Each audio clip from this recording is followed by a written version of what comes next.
So if you've ever wanted to keep Mbuna, but you've been scared off by how aggressive they are, well, this one's for you. Today we're talking about one of my absolute favorite cichlids, the yellowtail ACI. They've got that perfect mix of color, energy, and personality, but without all the chaos you usually get from Malawi Mbuna. Bright yellow tail, deep purple body, and honestly, one of the most peaceful species in the entire lake. So let's get into it. First, let's talk about their origin and their natural behavior. So the yellowtail ACI comes from Lake Malawi in Africa. The same classic Mbuna, but with a twist. Now, most Mbuna hang around rocks and cliffs, and they're constantly defending their little patches of territory. But ACI, not really. They live in shallow waters near fallen trees and wood. They actually graze on algae, growing on those logs all day long. They're basically like a little underwater cleanup crew. But because of that environment, they've evolved to be more social. Instead of being hyper-territorial, say like the Demasoni or the Aratus, ACI often school together. So if you want a cichlid that behaves a little more like a community fish while still rocking all those bright African colors, these guys are it. Visually, they're stunning. Their body is this deep violet blue that shifts in the light. And then that tail is a vibrant yellow. It just pops in the tank, especially with the black background. Now, there's also a Nagara whitetail variant, where the tail's more white than yellow. But the classic yellowtail is what most hobbies fall in love with. They max out around 5 to 6 inches. So they've got size without being monsters. Now, their personality and temperament, here's what makes them stand out. They're still Mbuna, which means they've got a little bit of an attitude, but compared to most, they're honestly pretty mellow. They do best in groups, like 6 or more. That way, no single fish takes all the heat. If you throw 1 or 2 ACI into a tank with an aggressive species like a Melanochromis, well, they'll get bullied to death. But in a proper group with enough space, they're confident, they're active, and they're constantly cruising the tank. So for your tank setup, these fish come from clear, alkaline, hard water.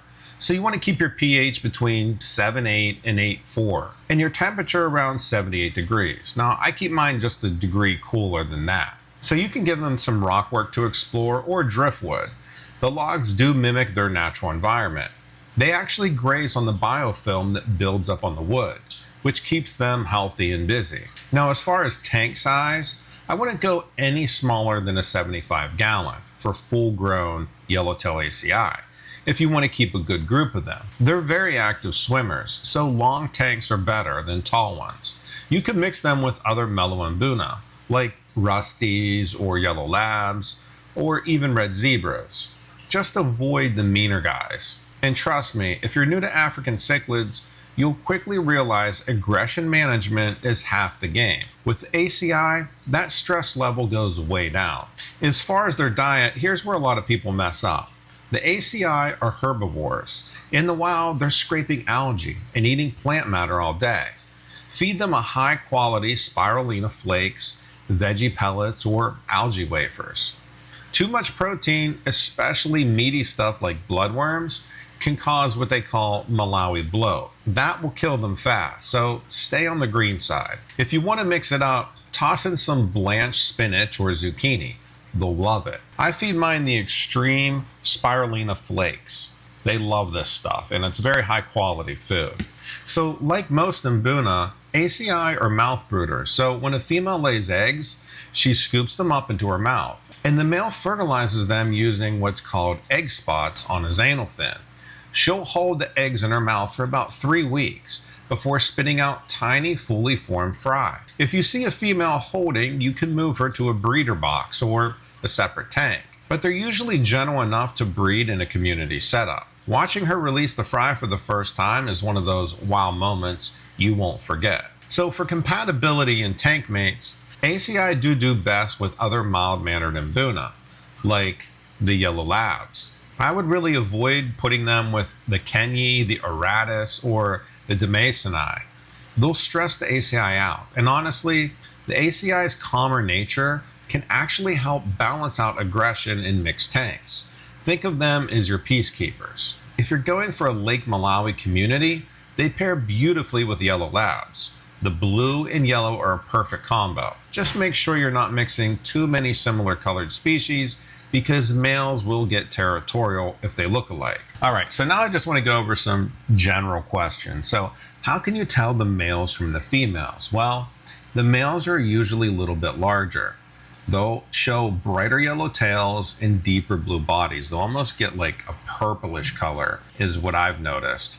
And they'll have these faint egg spots on their anal fin, and the females will usually have one spot, and the males can have like 4 or 5 spots. And also on their dorsal fin and their anal fin, the males are typically a little bit longer than the females. So once they're full grown, it's pretty obvious from my experience. But when they are little, it is difficult to tell. So how long do the yellowtail ACI live? Well, with good care, clean water, regular water changes, they can usually live from 8 to 10 years. Now, do they dig or rearrange the tank? Absolutely.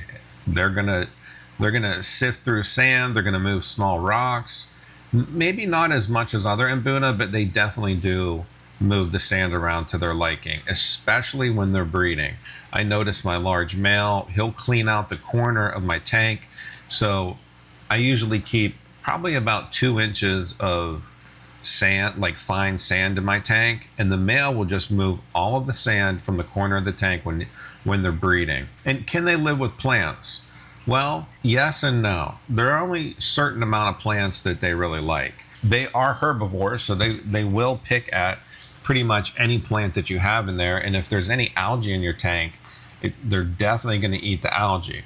Now, I've had a lot of success keeping hornwort with my yellowtail ACI. They'll pick at it some, but they don't destroy it. And I've had this for over 2 years, and they've been fine with it. I haven't tried anything else like Anubias or Java Fern, but that is one thing that I'm going to try. Now, do they school or pair off?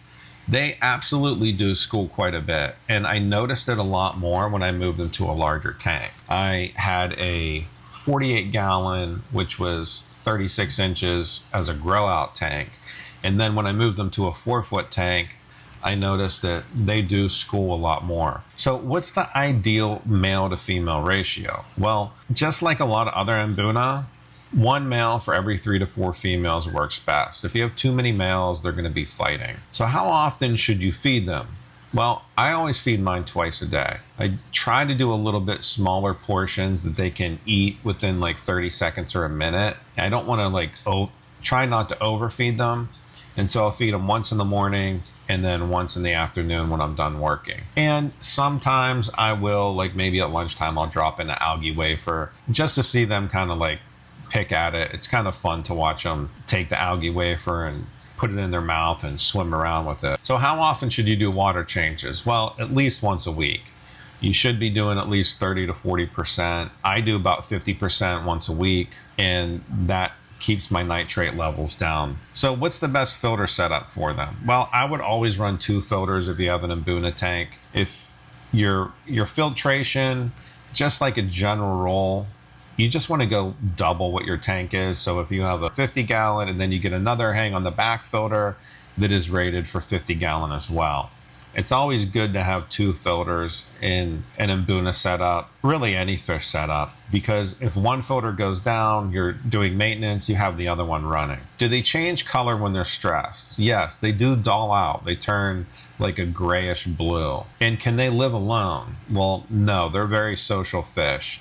A single ACI will probably hide constantly and just lose color. They need to be with others. I've taken some aggressive like Mbuna out, not a yellowtail ACI, but I've taken like an aggressive yellow lab out, and they just don't act right when they're by themselves. They are social fish. Are they good for first-time African cichlid keepers? Absolutely. They're probably one of the best for first-time African cichlid keepers. Now, they are one of the larger Mbuna though, and they are like mid-water swimmers. They'll go in and out of the rock work, but they really do enjoy just swimming mid-level tank, which is nice to have, because if you have yellowtail ACI and you have yellow labs, the yellow labs will be in the rocks a lot, and then you'll see the ACI will always be above the rocks swimming around. And do they recognize their owner?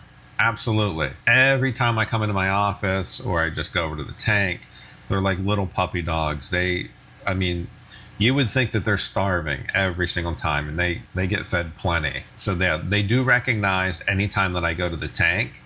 But if my wife goes to the tank, they all get scared. So they absolutely recognize who I am. And what lighting makes their color pop? Well, I found that if you have a full spectrum of LED light, I try to do a good blend of just white light and blue light. And that seems to make their colors like really pop. Yeah, so that's all I have for the Yellowtail ACI. Hopefully you've learned something. And if you're looking at getting into the hobby and you're looking at Mbuna, well, you're definitely going to want a bigger tank for these guys. Like I said, they are mid swimmers and they do get kind of big. They get between like 3 to 6 inches long. And that's 6 inches is pretty big fish for an Mbuna. So hope you learned something, and I'll see you in the next one.